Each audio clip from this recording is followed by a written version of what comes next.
This is the JJO Morning Show podcast with Johnny and D. Listen, rate, subscribe. A little Batman villain. How are you? Jesus Christ. Stop it. Speaking of villains, it's a good segue. An Albuquerque man allegedly torched his ex-girlfriend's house, but was literally tripped up by his own mistakes. Good. And the failed attempt was caught in neighbor's security camera. Arson lesson 101, don't catch yourself on fire. I kind of had to laugh at the amateur hour situation here. It's gonna if you're going to commit arson, try not to do it without setting yourself on fire in the process. He got what he deserved. That's what one of the neighbors was saying. Police had identified the alleged culprit as Armitio Sanchez Ortega, 46, through a white pickup truck parked down the street from the scene. Neighbor security footage from mid-May shows a suspect approaching the house with a large gas can before hopping a gate and dousing several of the cars in the driveway. Moments later, the flames exploded through the front driveway with an inept arsonist as he's trapped behind the gate. So he went just behind the gate, sets it on fire, and he's right there because the cars are all backed up against the fence. And yeah, again, emerged in the video, engulfed in flames as he hopped to escape. As he was fleeing the scene, the suspect tripped over his own feet and fell. Good. He quickly got up, stumbled down the street while he was still smoldering. So he was just like the Human Torch. That's amazing. Ortega's ex-girlfriend and her... rarely does karma kick in immediately. I know, I love it. Ortega's ex-girlfriend and 4 children were inside the home at the time of the fire, so this guy's pretty cool. Oh, wow. We're not hurt. They're fine. The Albuquerque Fire Department arrived on the scene. 2 vehicles were on fire, and the flames are spreading to the 3rd vehicle as well as the home. Ultimately, her house was saved, but the 3 vehicles in the driveway were destroyed, which is the best of the situation. No, well, that sucks because she's still going to have to get to work. Yeah. You know what I mean? Yeah, it's going to take a bit to get... Well, it's better than if at all costs. I mean, what could have happened. I get it, but still. I know, he's still a ding-dong. Yeah. Here's, I think, the neighbor here talking about it. All right. Right here. When I first heard the explosions, like the popping tires, I came out, saw the orange light coming through my front window, opened the door, and just saw the tree engulfed. The instant karma of the situation was weirdly satisfying. Yeah, but to see that he managed to get back to his truck and drive off, and managed to make an escape before anyone really noticed was unfortunate. So the victim of the who was not named by the police is still on. It's the 46-year-old guy still on the run.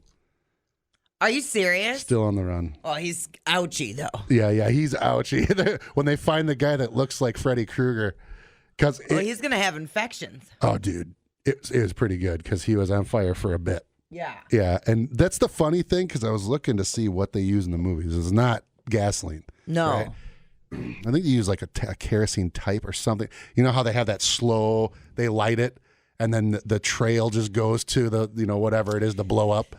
But it's not gasoline, and people don't realize, and I have a story about it too, that when you light that thing, it just immediately ignites and boom, So I watched this video of a pit crew that was engulfed in an invisible fire. Have you ever seen that? No, that's crazy. What, did it burn like a different... It was terrifying. Let's see. Did it just look like people, actors that are trying to... Now you're on fire. Yeah, totally. Act now. Totally. Methanol fires. Yeah.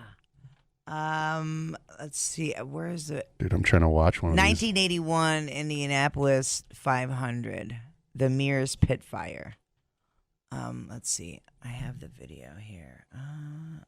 A video. Neighbor's car is in the pits, and it backfires, causing Rick Mears' car to burst into flames. This is a fire you cannot see. It's an alcohol fire. Both Rick Mears and his chief mechanic are alight. You cannot see it, but they are engulfed in flames. Oh, man. The difficulty for the marshals is that they cannot see the flames, and here they try desperately to put the flames out.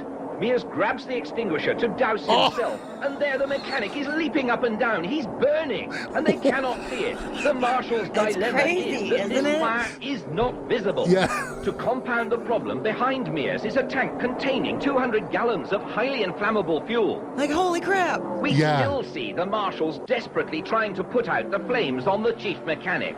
They cannot see these flames. It really is a terrible problem. They submerged the car in extinguishant in the hope that they have extinguished all the flames. Whoa, The dude. biggest risk to the mechanic is the inhalation of flames. But Rick Mears is better protected, and we shan't know whether he's been seriously injured until his helmet and balaclava have been removed. I love the old-timey announcer. Balaclava has been removed. We shan't know. Yeah, it almost looks like, when you first started a gas stove, it's semi-blue, but it's when you're in the light, it doesn't look like anything. All you see is like hints of white in areas. Yeah. That's crazy. Yeah. Dude, that's hilarious. Look at that. It shows like hand sanitizer, invisible fire. So Yeah. look, it's on the bottom. That's crazy, isn't it? Dude, Scary. Well, the reason I was laughing is because when he was on fire, it just looked like he was crazy, Right. He's Yeah. like throwing his arm and in a panic. Yeah. It looked like, Will Ferrell, I'm on fire. I totally did. Yes. 100%.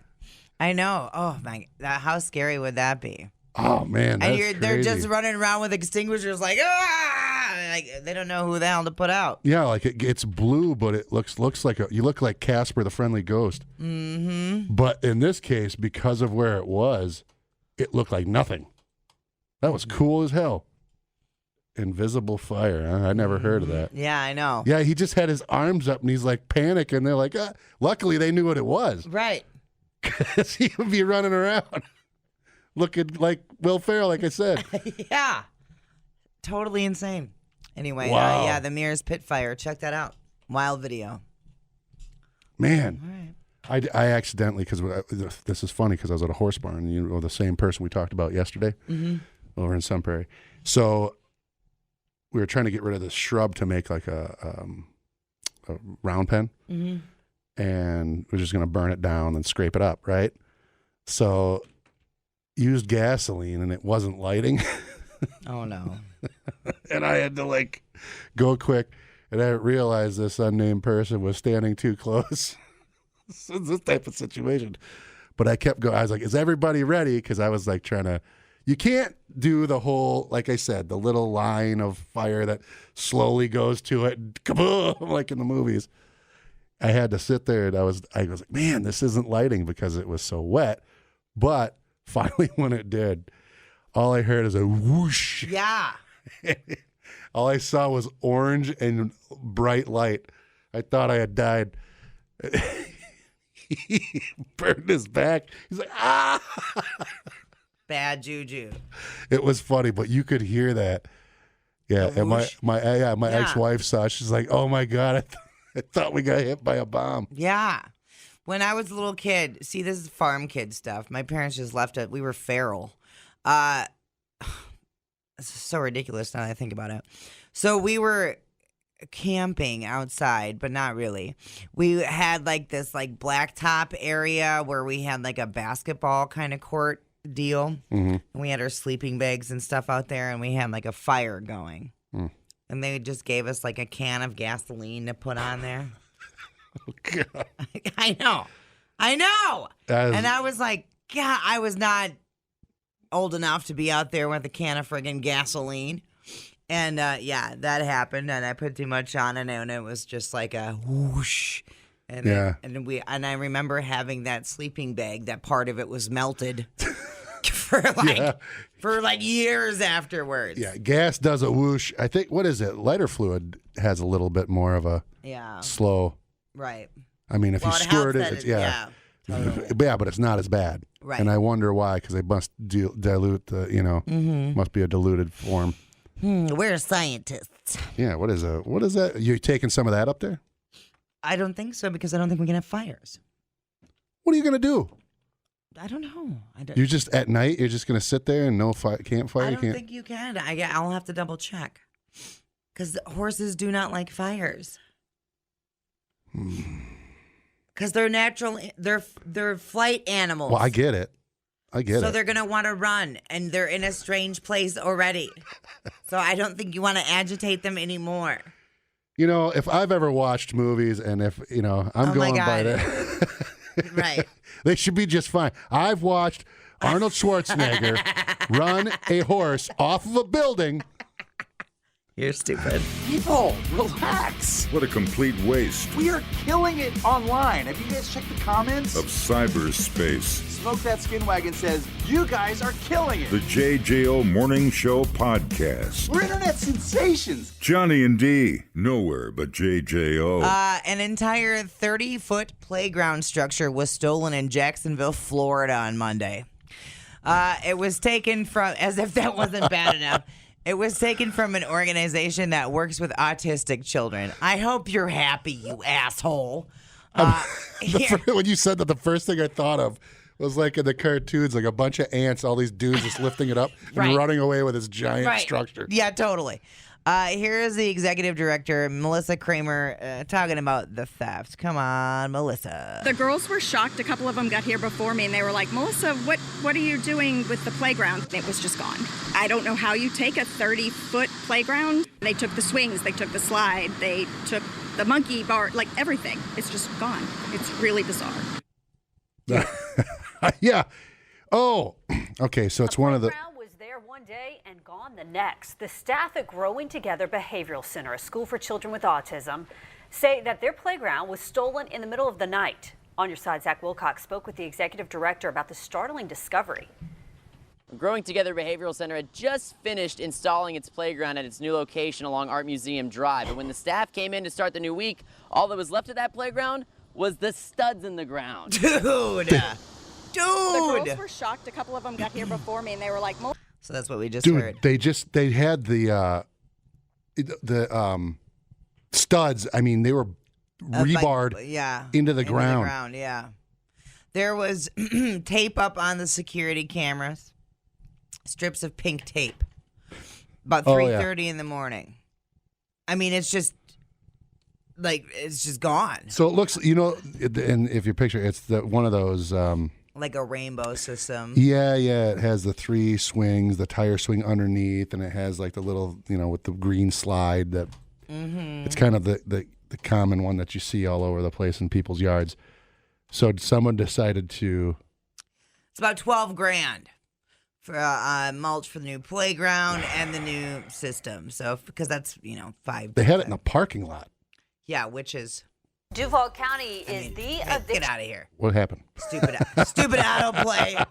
I've been caught by that. I know, I hate autoplay. Yeah, what? Oh, my. Uh-huh. So they have a GoFundMe for a new one. I really hate thieves. I do too. Thieves and liars are the base of a horrible human being. Oh, my God.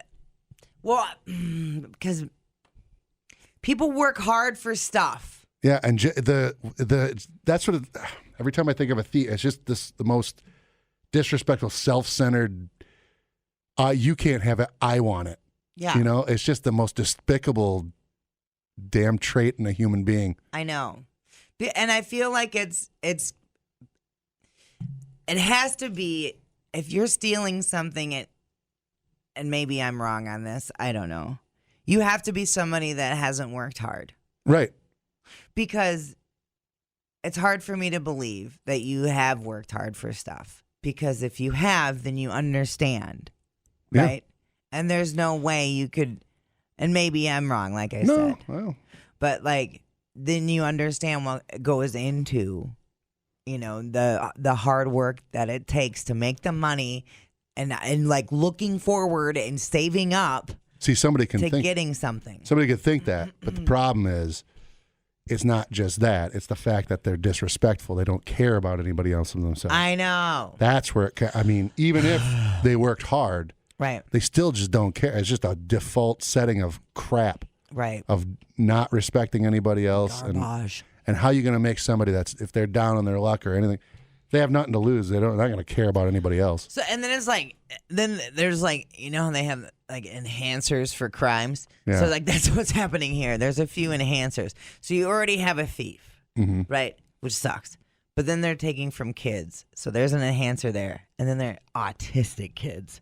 So then it's like yeah, now you're really monkeying stuff up. You know, right? Totally. It's like, and it was brand new. I know. God. They didn't even get a play on it, you know? Like, holy crap, dude. Now they're stuck counting toothpicks on the ground. Like Rain Man. Totally. Let's play pickup sticks. How many are there? It's terrible. That's terrible. Yeah. I can't, again, they had to have been somebody with a truck because they had to take it apart. They came at night. They had to disassemble it. Yeah.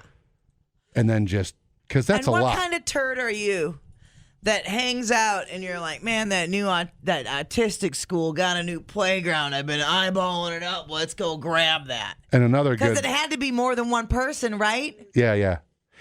It had to have been. Because there's no way. It might have. 2 people could have put that thing down pretty quickly. The problem is that I also have is that this is in the middle of a parking lot. So it's like they took the back side of the parking lot and you could see 1, 2, 3, 4, 5, 6 parking stalls. Yeah. That this thing's back there. So when these kids fall, they're just straight concrete. They said they bought mulch. They were going to put mulch down around it. Mulch or the little rubber? That's probably what it is. Oh, yeah. But I do say, when we were kids, it was concrete. You fell right on the concrete slab. Oh, yeah. It was just a big, giant concrete slab that they had playgrounds on. Right. 100%. And the slides were metal. And you burned your damn ass on it. Those silver things. Yeah, totally. Hello, JJO. I don't know how they could swing that kind of a deal with steel in that. Oh, Yep. There you go. You let that one slide in. I knew it. It's terrible. Yeah, I don't. Those there, and it's still there, and I'm so glad because in Verona, I just remember it. I remember when they first put the Michael's frozen custard right behind the elementary school. I remember, and then they still had Hardee's where the bank is, but they had this structure that I always used to. It would kind of look like almost like a teepee almost, but it was like went down. You could slide in the middle like a. Oh yeah, I know what you're talking about. Yeah. You climb up the sides, and it was just almost looked like a cone, but it was like a spider web cone. Yeah. And they're still there, and I always wanted to go back up there and be like, man, we used to hang out on that thing all the time in Verona. It sucks seeing all those things get taken down and whatnot. I think they just took all that stuff down. You're just going through memory lane with that stuff. Oh yeah. Hello, JJO. Whatever happened to the good old days, the old Robin Hoods that steal from the rich and give to the poor? Lousy sons of bitches steal the frickin' swing set. I know. Geez, they stood up all night practicing with a frickin' DeWalt impact wrench. Hey, Jimmy, you're too slow at that number 9/16. You got to speed it up. We only got 2 hours, jackass. Yeah. What the hell? It's like Fight Club. Come on in and learn how to do a rainbow. Disassemble the swing set class. Yeah. It's 9/16 is popular. You'd never guess he was from Wisconsin. No. Dude. Oh, jeez. All right. Well, sorry to be the bearer of bad news. It was so new they didn't even get the friggin' rubber strips in yet. They just had it pinned down with those. Yeah. It's ridiculous. It's terrible. I mean, can't they go around? What are you going to do? I guess you can't go around. They can't have them marked, maybe. I don't know. Nothing you can do about it. They just took it. We thought uploading to the cloud was something completely different. The JJO Morning Show Podcast. Johnny and D, JJO. I want to do a quick shout out to the crew at PDL Waste Solutions. You can go to PDLWasteSolutionsLLC.com. They dropped off the big old dumpster at the farm yesterday. Everybody's all excited. We cannot wait to get rid of the old feed bags full of twine. So if you are looking to clear out some junk, get yourself a dumpster. It's super easy. They just they come by, they drop it off, and then they come by and they pick it up. So much easier than doing a bunch of different trips to the dump, that's for sure. So saves you time, saves you trips to the dump. And probably, depending on how many trips to the dump you have, probably saves you money. You know? Oh, yeah, for sure. So if you do order a dumpster from PDL, make sure you mention my name. And you can mention it however you want. Be like, you know who's a big old dumpster? Bitch. Or as they say in Crick, hey, bitch. Hey, look who's here. It's bitch. It's my favorite. I love it when I hear that. Anyway, yeah, do me a solid and do that. All right. Take it away, Rance. All right. Well, a good segue into here. This a study has been done that they found out that women with bigger breasts sweat less. Oh, well, what do you think? Well, yesterday it was a pretty sweaty day. Oh, you were juicy, and you got those big taters on you. So yeah, but I really don't like working out and stuff. I really do not get super sweaty. Yeah. Mm-hmm. I should test this though and try the hot yoga. Yeah. That'll definitely make you sweat. Yeah. And it smells like, just horrible in those things. Like a meat locker. Blah. Yeah. And from what that one listener texted in, it's a free tooting zone.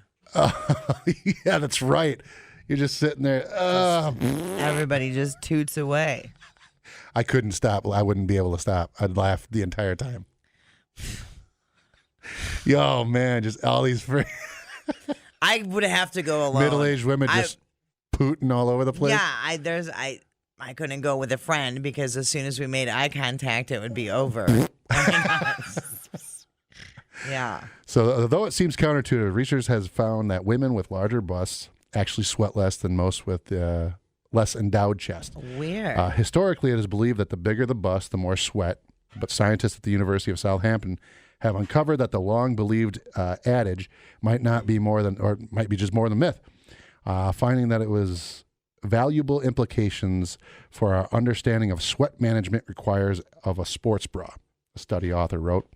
New research published by the Experimental Psychology in this month investigated how bra size impacts sweat. Therefore, the performance of sports bras, a vital garment for women who work out, on women with varying breast sizes. Over 85% of the women deemed a sports bra was an essential piece of equipment for exercise. Yeah. All right. 2 of them, actually. Thank you. 2 of them? You have those wrangled up pretty good, huh? Mm-hmm. But it's actually really hard to find one that's comfortable and supportive, so a lot of women struggle with this. Our thought process was to look how sports bras offer support to women and comfort for women for varying breast sizes, especially with hot conditions. When women are more likely to experience issues with chafing and significant sweat accumulation in the bra. So you're just wringing those things out. To test this, Blount conducted her experiment in a climate chamber at the university's ThermoSense lab, using 3D scans to determine the breast surface area and measuring sweat gland density with a special iodine-infused paper that reacts with sweat. Our thought process was to look how the bras offer support to women and comfort to women in varying breast sizes, especially with hot conditions. The women are more likely to experience issues with chafing, as I stated before. Blount hopes that her research could lead to future sports sweat innovations for women to meet their varying bodily needs when exercising. So yeah, there you go. Funnel knowledge is something we know to inform sportswear designers that considering what women need in varying breast sizes. So I guess you could vouch for it a little bit, yeah? Yeah. I mean, between the girls. That's when it gets... Like in here. It gets slippery. That I don't like. Well, I was just telling you yesterday, I get juicy on the armpits, so and it's not bad. I'm not like sitting there like drenched away. I just don't like that it makes your shirt stink in the armpits. There's not much you can do getting that out of there. Yeah. If you wear it for a long time, the armpits just, even after you wash it, it's still like, you know? So there's just like something that accumulates. So if you ever want to save good shirts, or just I guess buy a new shirt, but I mean, put those things in, and you can walk around without having that sweat. So I could understand under the under boob sweat. Yeah, well, and it's weird. So like I have a system. Well, and there's different sports bras. So there's I think it's called the She Fit or whatever. It's a super expensive sports bra. It's like $100. And you have to take accurate measurements and whatever else. And it zips up the front. Zzzt. Wait a minute. It's like a suit. You got to go get fitted for that thing? Yeah, yeah. It's various measurements. You do under the boobies. You do like nipple line. Oh, yes. You don't have those pepperonis peeking out the top like a sunset. Yeah, and then I think you do whatever. Anyway, you have to do various measurements. I'm looking at some of these sports. The Louis Vuitton zip-up sports bra is $1,250. Well, yeah, that's Louis Vuitton. But anyway, the She Fit's supposed to be for more well-endowed ladies, and that's supposed to be like, because I'm not the only bitch out there wearing 2 bras working out. I know that much. But so like you have to wear one bra that like keeps the girls in place. That is like all the way underneath. It's the right support from the bottom. Right. And then you have to wear one that slams them down. Dude, you're like in a race car, man. Yeah. Right? Because the one that slams them down is never also going to be underneath support. No, that's just the tie around, right? That's like the seat belt versus the lap belt. 100%. You know what I'm saying. Oh, yeah. Yeah. Because when you're running, it's naturally going to jiggle anyway. Yeah. But you have to have them pressed in place so that the jiggle is closer to the surface. Right. Right? Mm-hmm. Yeah. Otherwise, if you don't have the underneath support, you run into problems there. Various problems. Every time we do these, I'm always wondering if there's going to be like those people walking behind us and that, they walk down the hallway. And I'm just like slapping my boobs around. We have a giant bay window. And I always feel like an ape would feel. And to the left, you see the morning DJ. You can see them. What they naturally do to communicate is grab their tutters. Looks like they're just a school of kids that they're just them around. And then they walk in. Oh, we're like monkeys at the zoo. That's about right. That's what it feels like. That's about right. Yeah. Anyway, so as far as the sweat goes, though, so the support. The one that you're wearing for the under support is almost never going to be, at least for me anyway, is not an absorbent type bra because it's not usually a sports bra. And you can't wash bras. Yeah, you can. I do. mean, well, you can, but aren't you? Isn't it like you're not supposed to dry them for sure? Right. Right. You have to air them out because they're super expensive. Yeah. And dudes don't really think about that type of thing. You're right. Until they're like with a woman that makes them think about it. Unless they got the itty bitty titty committee, Yeah. A bra, like the bra I have on now is a typical one that I have. It's about $45. And that's on the cheaper end. Yeah, it's like constantly having to buy a second set of shoes almost. And then when I find one, like I'll buy like 3 of the same one that I like. Does it scrape your nipples? Do you have to wear something on top of them? Scrape my nipples? No. They don't. Well, then you're like probably a not nipple sizing. shield? Yeah, doesn't it? Like, don't you ever get chafed? Mm-mm. Or I guess it's pressed on hard enough that it doesn't move. Yeah. Because you would think that would be a problem running, right, or anything like that, or any sort of physical activity like that. They're not moving around that much. No. They're capped because off. that's the sports bra keeps them in place. Mm-hmm. I would imagine if I just worked out in this bra, there would be problems, probably. I guess it's like thinking about my nuggets, I often think about your nuggets, yeah. I figured. Yeah. So, because don't those things get in the way? They do if you don't wear underwear, And usually when you start working out, it like totally Seinfelds where it goes back into your body like the pool thing. Yeah. So, you turtle head right back in. It just sucks up.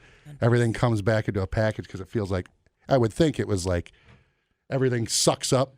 He knows, right, Paul? Oh, boy. When you start with physical activity, it kind of like when you get into a pool, everything cinches up in your groin. Your ding-dong kind of comes back in and that type of thing. Am I wrong? Am I wrong? You have impeccable timing, Paul. Yeah, I didn't come here to talk about my ding dong. Just great timing. Anyway, Yeah, that's so you gotta wear like you have to wear tighty whities when you work out.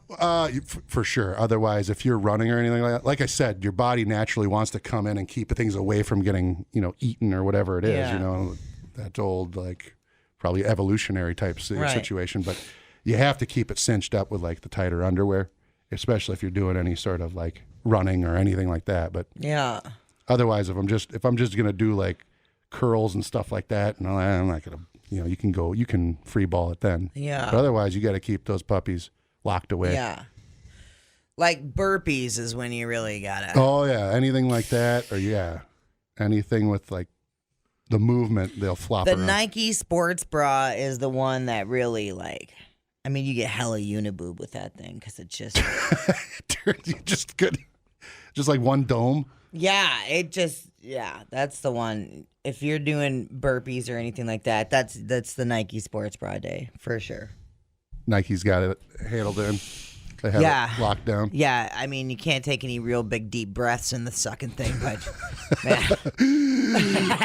What are you doing? Working out. Struggle's real. Got a boa constrictor across your chest. Totally.